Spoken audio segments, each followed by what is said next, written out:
Hello and welcome to the American Reaction Show. This is after Liverpool score a last-minute winner against the Ev in the biggest derby of the season, in the biggest game of the season, and winning in the greatest way possible. So, Tim, how are you feeling? Man, that was some finish. I know. I pulled a groin celebrating. Probably scarred the dog for life.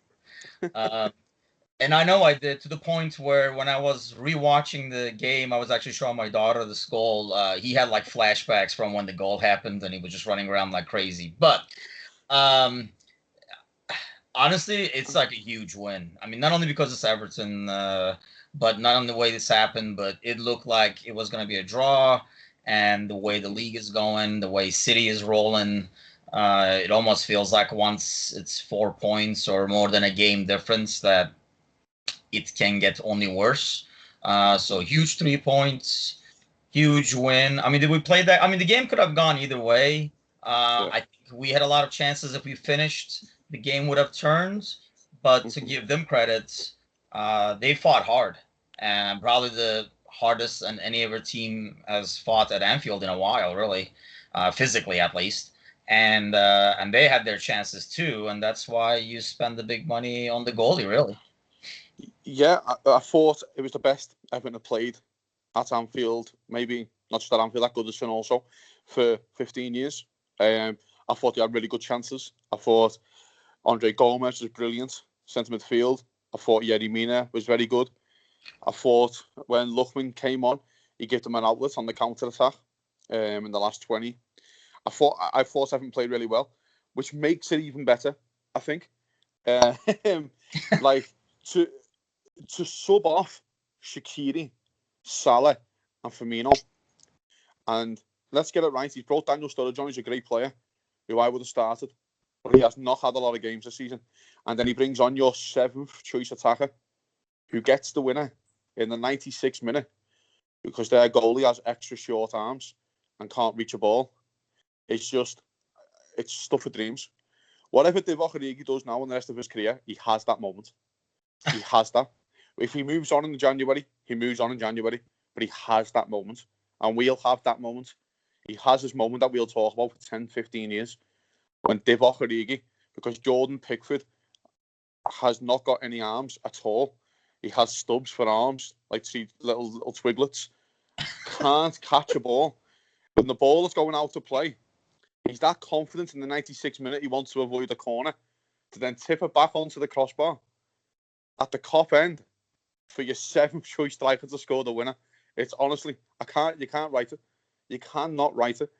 And let's get one. Liverpool had good chances. It was a great game. I thought it was the most competitive derby in years. Shaqiri should score, has to score.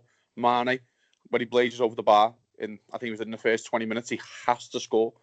He just has to at least get it on target. Work Pickford.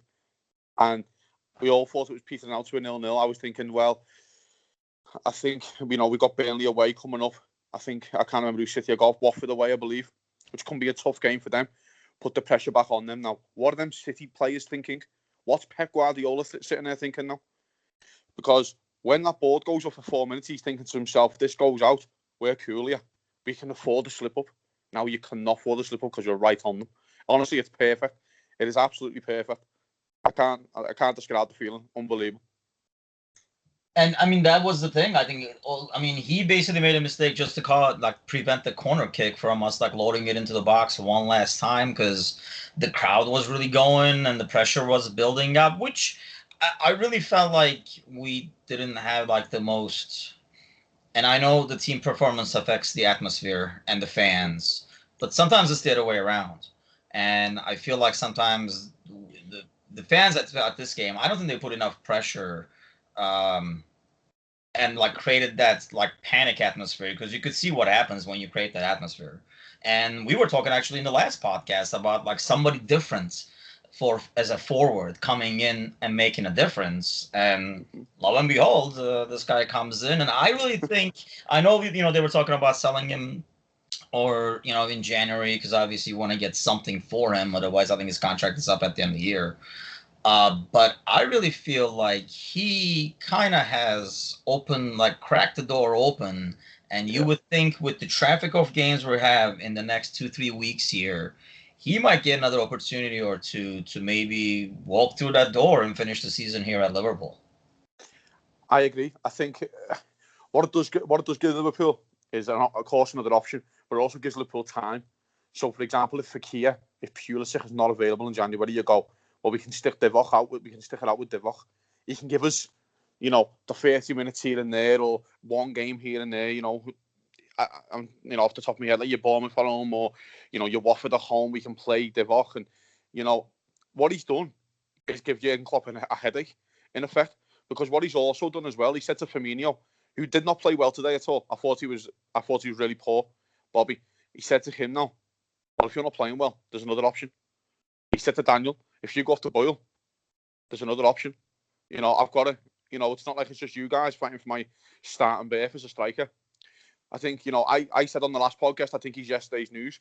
I don't think Divock Origi will be at Liverpool in 12 months. But what he has done is give the manager something to think about, which is all you can do. When you get your chance, you have to give the manager something to think about. Now, I think Divock's really underrated for the goal, because he's the only one who actually follows in the shot. No defender followed him. It was only him who thought instinctively, this might work, something here off the bar of the goalkeeper, and he sport his luck. Now, it's a bit like that when he hit the bar, when he comes on at the corner and he hits the bar, very close out, 3-4 yards out, should do better. But instinctively, he was in that position. You see the run that he made, he was like, well, this could drop. So he has got that instinct. I'm so happy for him, personally, as well, because of what happened against Everton a couple of years ago with Funes Mori, when he injured him. People forget Divock Origi that season was playing really well. Divock was brilliant that season, and he got injured. Funes Mori got injured, of course, got sent off, and he basically finishes his Liverpool career, in my opinion. I thought that anyway. So he has his redemption moment. He has his moment. That's what Everton fans are going to remember now. They're not going to remember Funes Mori cleaning them out and ending 6 months of his career. They're going to remember that when they put up the best performance they've done in a derby for 15 to 20 years, and they still can't win. They still can't score a goal. They still can't do it. I said it in my blog, it's the hope that kills them. And my God, I bet you in the 85th minute they were hoping. I bet you they were thinking, you know what? This could be it. This could be our moment. Well, it's not your moment. It's Liverpool's moment again. And it always will be. They have to understand, as good as Everton were, Liverpool were just a little bit better. It's always going to be like that. It's amazing. Honestly, I can't describe it. And as I said before, Pep Guardiola, Manchester City players must be sitting there thinking, fuck, these guys aren't going anywhere. These aren't fucking giving us a break. Because any other season, Liverpool will be top of the league comfortably. Oh, yeah. Right. Only because of this team. They must be thinking, we've won every game but 2. We've drawn 2. And they're fucking on our back. We can't even go to Watford on Wednesday and have an off game, because Liverpool can overtake us. That's what it's about now. It's about going, well, whatever you do, we can do it. Come on then, let's go. Let's keep going. Let's see how much you've got when we're going into the running. Let's see how much you've got when we've got to play 9 games in fucking 4 weeks or whatever something daft it is. Let's see what you've got. It's amazing, honestly, and it's going to destroy Pep mentally. It's going to destroy them. And Liverpool have to capitalise against Burnley. This cannot afford to slip up. I think it's the start of something, I really do. I think it's something where we can go, if Liverpool win this league, and we win this league by 2 points, we'll go, all a point. That was the game. That was the game. When your 7th choice striker, who hasn't had, I don't think he's had any Premier League minutes this season, correct me if I'm wrong, comes off the bench and gets your winner against your biggest rivals. It's so big, it's unbelievable. It's massive. Yeah, I mean, if you're an Everton fan, that has to be heartbreaking. It's brilliant, isn't it? Yes, it's absolutely brilliant, isn't it? I mean, during the game, I was chatting with my brother, who was actually back home in Turkey, and shamefully a United fan. But, I mean, even he said, this is a derby game, and it's like, we always compare it to, like, when it's a local derby game like this, like, Fenerbahce Galatasaray back home in Turkey and stuff. And when they were making those substitutions at the end, like killing time, even him as like an objective, shameful Manchester United fan, was like, when they're killing time to just get a draw away, it kind of takes away from the rivalry, doesn't it? If that's your achievement and you see that as a win, when you're able to sneak a draw in an away game, which they were. They were doing substitutions at the end. They were kind of dragging coming out and trying to kill time. And the game was getting more and more testy, where, a lot more shoving, pushing, and stuff like that. And Richarlison very talented player, obviously.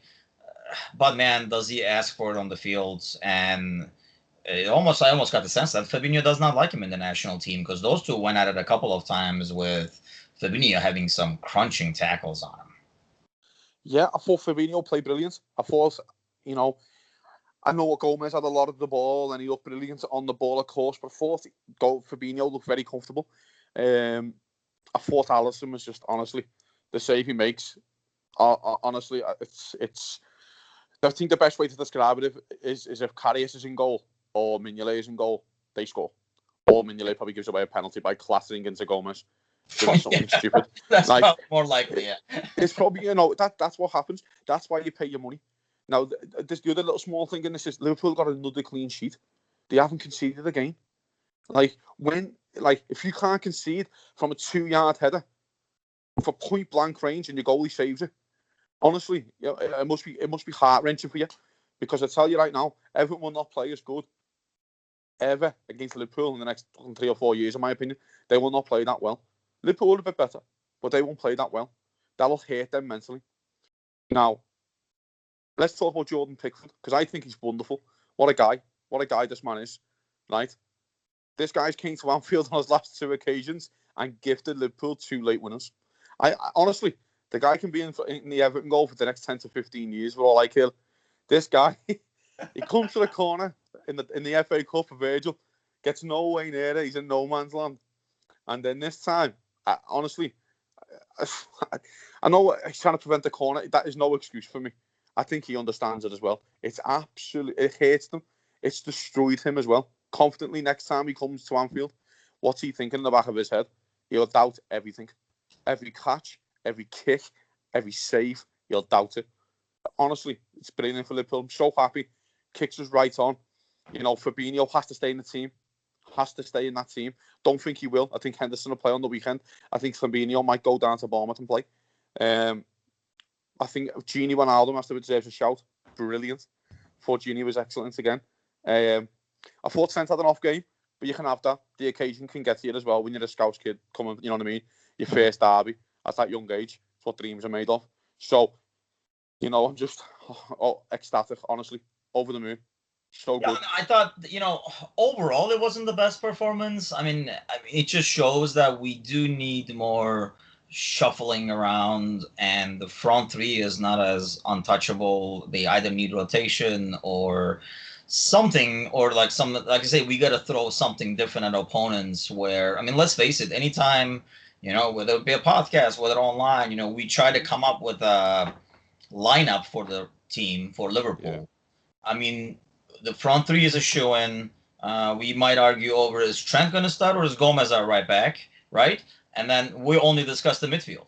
So that, I would think, makes it a lot easier to prepare for us as well. So I think throwing different people out there might make it more challenging for defenders to face, because like different tendencies and things like that, and bringing Sturridge, which I think we'll see both those guys a lot more over the next 2 weeks here. I thought Fabinho did well overall. I think he's a lot more imposing physically in the center of the field, but there were quite a few times where he overcommits to a tackle, and even though he did get him most of the times, the moment he doesn't, because he kind of overcommits and he's that last guy before you enter the defensive line, it created a lot of open spaces for Everton.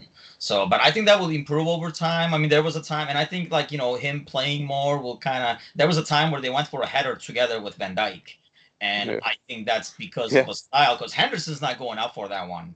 Henderson is knowing Van Dijk is behind and letting Van Dijk handle that. So I think it's more of like a playing together kind of a deal where, Van Dijk is not used to the defensive midfielder going up there, and, Fabinho is trying to do everything he can to kind of prove himself on the field at the same time. But I thought it was a good showing against the quality opponents, and it was, I thought he did well. I'm not one of those that are against Henderson starting, and I think we will see Henderson back, especially within this short period. I think there will be a lot of rotation, and this is why you have the deep squad, really. This is what we wanted last year, and this is what we got, and you're going to get changes, which opens the door for second-guessing any given game. I actually was shocked to see Sturridge coming for Salah. I thought it was going to be Firmino, who I thought had a really poor game overall. Gave the ball away so simple passes so many times over and over again. I really don't expect to see him starting against Burnley. I think he needs a rest, is what he does. But so whether it be Sturridge, probably, I thought Sturridge would come in for Firmino in that spot. So it was kind of shocking to see him coming for Salah, who at least, was able to hold the ball a lot more and create here and there. But it's pretty obvious that the front three are not as explosive and dangerous as they were last year, which is why I think, we're beating down the midfield a lot more, and they get all the harassment from fans when things don't go our way. Whereas they're probably performing closer to the level as last year, but we're not getting as much production from the front three.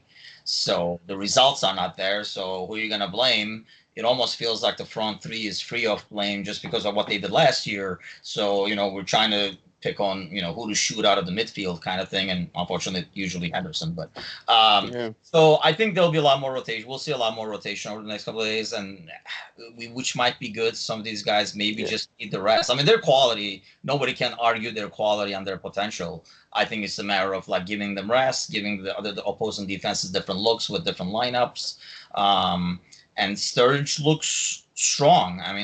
He fights. But let's face it, like you were talking about, as a forward, you have to be the optimist, right? And then as a defender, you have to be the pessimist. And so it's kind of the opposite ends. You can see Origi, he is the optimist there. He's chasing, he goes after the ball, and Sturridge is right there with him. But you can see Sturridge is kind of still watching, whereas Origi's there to finish it off. He should get definitely a lot more credit for that. Yeah, it was just a simple tap and header, but being there is key. Van Dijk turns around in disgust. Fiasco on the, he could have done the same. Sturridge could have done the same, but they did not. They just went after it, and it's a well-deserved goal. And he was like you were saying, before he got injured, he was on fire. But I'll be admit, watching him in preseason, I was like, man, what happened to this kid? He was a lot more explosive. I remember watching him in the World Cup, and I was like, wow. But he has that pace. We saw him grab that ball on the right wing and just take off. For a dude his size to have that much speed, it could be what we were talking about last time, throwing something against opposing defenses that we don't have out of our front three, size with speed, as opposed to just, let's face it, we just have speed with a lot of skill on the ball. Yeah, I think what Divock does now, he can, Jürgen can throw him in against Burnley and start him and go, well, you're going to get 70 here. You don't got a lot of match fitness, but you are fit, so you're going to get 70 minutes here. We can go to Firmino. You take the week off, go and get your head straight. But you can come back for Bournemouth, and he's given us that option. What Liverpool have lacked for years and years is options. Liverpool have never had options. We were going for titles and never had options. And then we're going for under Rafa Benitez, and we were taking off Fernando Torres and bringing on David Ngog, which is kind of that's taking off Torres and bringing myself on. It's kind of a drop off, just slightly. And then we had under Brendan Rodgers, we had Ali Sissoko playing left back.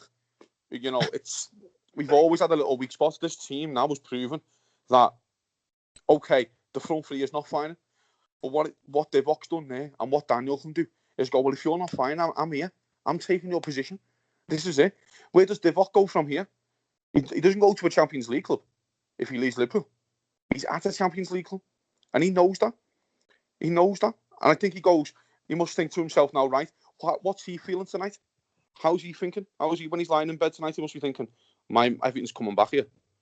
I might, I'm going to definitely get more minutes in the next 5 or 6 games. I'm not going to be out the squad. I'm going to be in the squad at least. I'm going to be on the 18. What does Daniel say? Daniel could go, well, hey, yeah, Bobby hasn't played well there. Any chance of a start? Any chance I can get one? You know what I mean? And I think, it's brilliant for Liverpool. It's brilliant. And it's, of course, and it's against the opposition of what Everton are. They've come and put their best performance, one of their best ever squads in, and they still couldn't get it done. It still goes on. 20 years now. The wait will continue for a win at Anfield. One day it's going to end, but it's not today. And it doesn't affect our title race. And that is the main thing. And as I said to you before, if Liverpool win this title and we win it by a couple of points, we'll look back at this game and go, that's when it all started. Because this is when the worst part of the season comes, is Christmas. The busiest part, Christmas and New Year. And it starts today. And we start it in the best way possible. Honestly, you couldn't write it any better. Liverpool go out and win the 4-0 today, you'll go, well, Everton haven't showed up. Everton haven't got no confidence. The scars of all the other beatings we've given them. Liverpool play well, but Everton were brilliant today. And we shouldn't forget that Everton were brilliant. Yeah, they were. What happens is now, the goalkeeper has gifted Liverpool 2 points, and he's gifted Pep Guardiola an absolute nightmare of a night. That man isn't going to sleep a wink tonight. That man has got to be on the training field at 5 a.m. in the morning going, what the fuck do we do here? Because these lads are not leaving anywhere.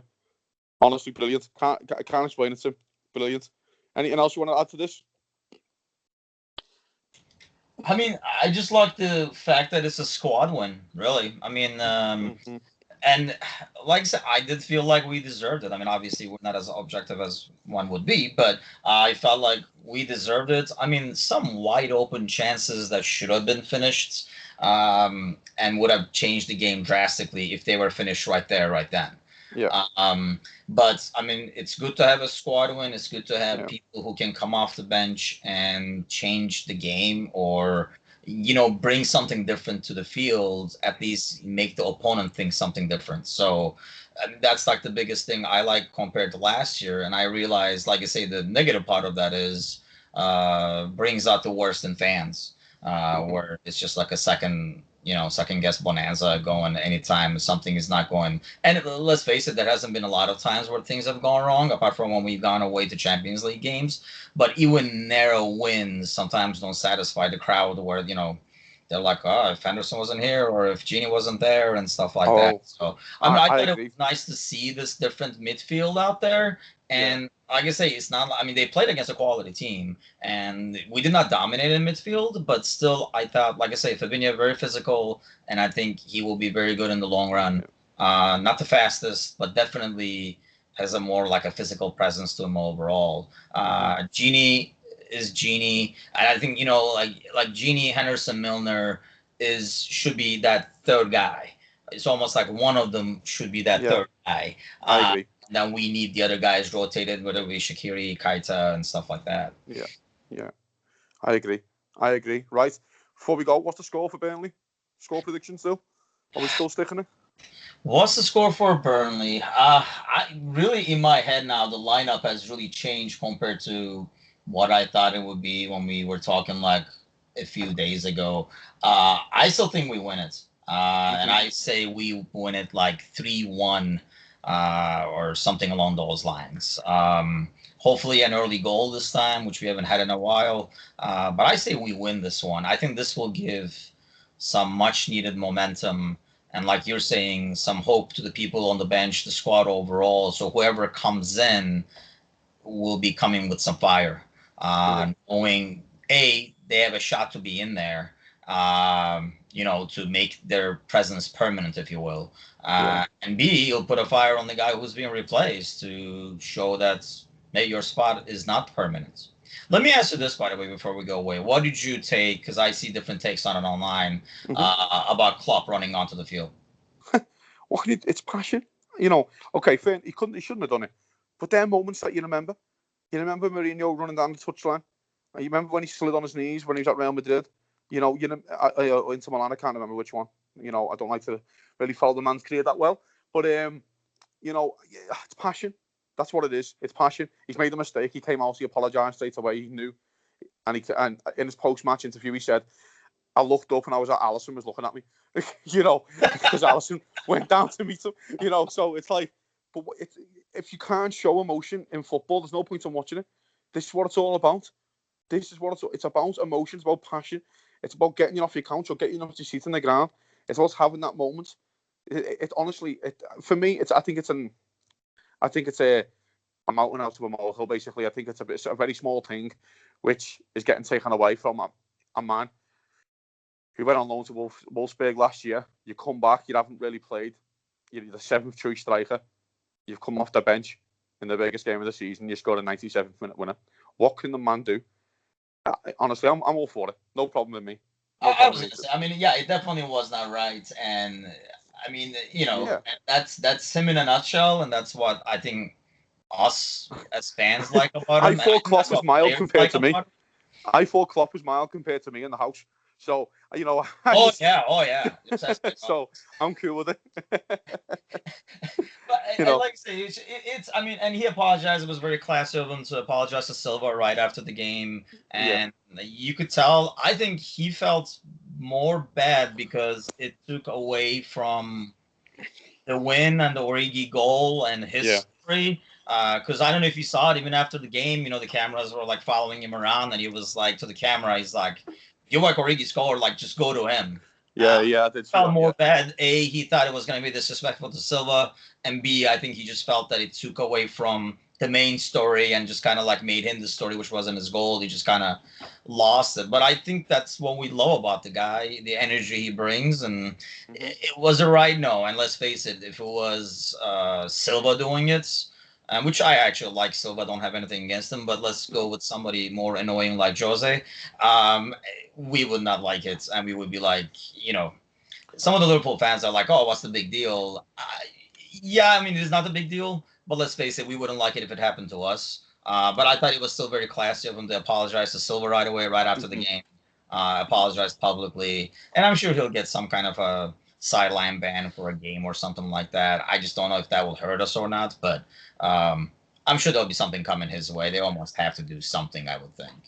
Yeah, maybe a little reprimand on his but I can't see much. I think my score prediction is going to be for Burnley a 97th minute Divock Origi winner. That'll do perfect, Divock. Keep them coming. Keep them coming, my man. Right, we're going to end this Crossed right now. by Klein coming in on the 95th minute, or?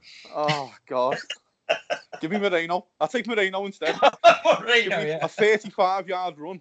So I'm shouting my head off in the house. What are you doing? Pass the ball. Then he hits it top in and then calls me a liar. That's what I'll take that. How's that? I'll take any win as long as we keep rolling in the 3 points. That's all that matters, really. That's it, man. So thanks for joining me, Tim. We'll end this here. Everyone give it a like, share, subscribe.